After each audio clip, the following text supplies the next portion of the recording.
We're with Neil Bolton. He is our presenter today for the Process Improvement Masterclass Series. Thanks for joining us today, Neil. Oh, you bet. My pleasure. Okay. Now, Neil, we're going to move on to session 2, applying process improvement to waste disposal. Now, why is process improvement important for landfills, Neil? Well, the key with process improvement applied to landfills is twofold. First, landfills, like most other activities in the waste industry, have repetitive tasks where we may do the same thing. We may push trash or compact trash or cover trash literally tens of thousands of times over the life of a landfill. So those repetitive tasks, anytime we see someone doing the same thing over and over and over, it indicates that there's an opportunity for small savings to be turned into massive savings when you add those up over the course of many years. The other reason that we like to use process improvement for landfills is the sheer value of the landfill's airspace. Key thing to keep in mind, for landfills, airspace is the most important commodity. In fact, it's generally the only commodity that a landfill has. And there's a tremendous value to that airspace. Well, most of the repetitive tasks that we do at landfills contribute to how we use that airspace, how we utilize our airspace.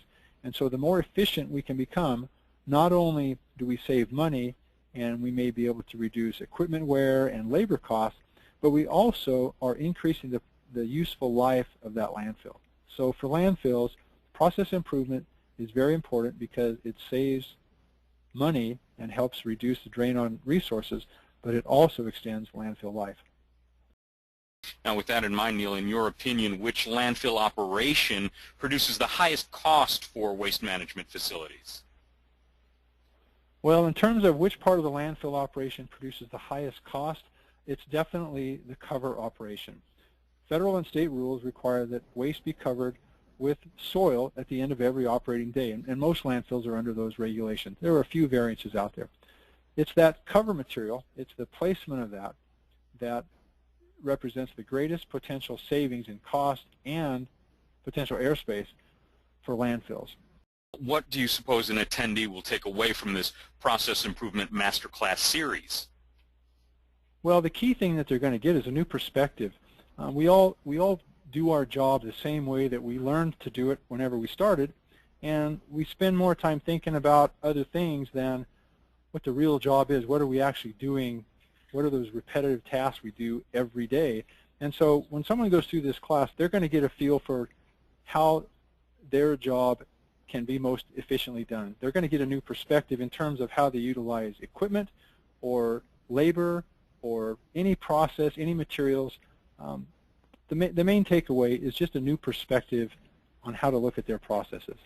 Okay, and can you give us an idea of the real-world kind of examples that you'll be covering in this session? Yes. One of the key examples, or the most common examples for landfills, is the process of pushing waste. We generally see a bulldozer used to push trash from where it's dumped to the active face of a landfill. And what we find most often is that there's a lot more bulldozer time spent at that task than is really required, because the bulldozer does a lot of keep busy activities. Waste comes into a landfill often sporadically. There may be rushes when a lot of waste comes in over a short amount of time, but there may be periods of time when there's no traffic coming in and no waste arrives. What we find is that bulldozers are most productive when waste is coming in rapidly. When there's a rush of waste or a peak in the waste flow, bulldozers are very efficient because they have to make every push a production push. What we find conversely is that during the slow times at a landfill, when not many vehicles are coming in, we find that bulldozer operators tend to keep busy. If there's not a full load of trash to push, they'll clean up, they'll grade the deck, they'll keep busy so that that machine looks to be working, but it's wasted effort. So the pushing process at a landfill has more inefficiencies than virtually any other activity at a landfill, simply because it's repetitive and because the waste flow into the site varies. We find times when the bulldozer is efficient and times when it's very inefficient. And finally, Neil, why would you recommend attending this particular series? Well, this series is based on things that we've seen over the past 30 years or so, and I, like everyone else, typically started off doing my work in a way where I learned to do a specific task based on how someone told me to do it. And we do it the same way that we've always done it.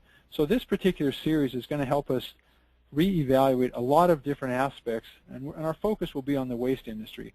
So we'll be looking at a lot of different applications for process improvement, and the key thing that we'll find here for attendees that look at this class, or the key thing that attendees will take away from this class, will be a new perspective on how to look at all of the tasks that they do over and over again, those repetitive tasks, and look for ways to be more efficient. They'll just have a different perspective. When they come to work, they'll look at those tasks in a different perspective. Excellent. Very good.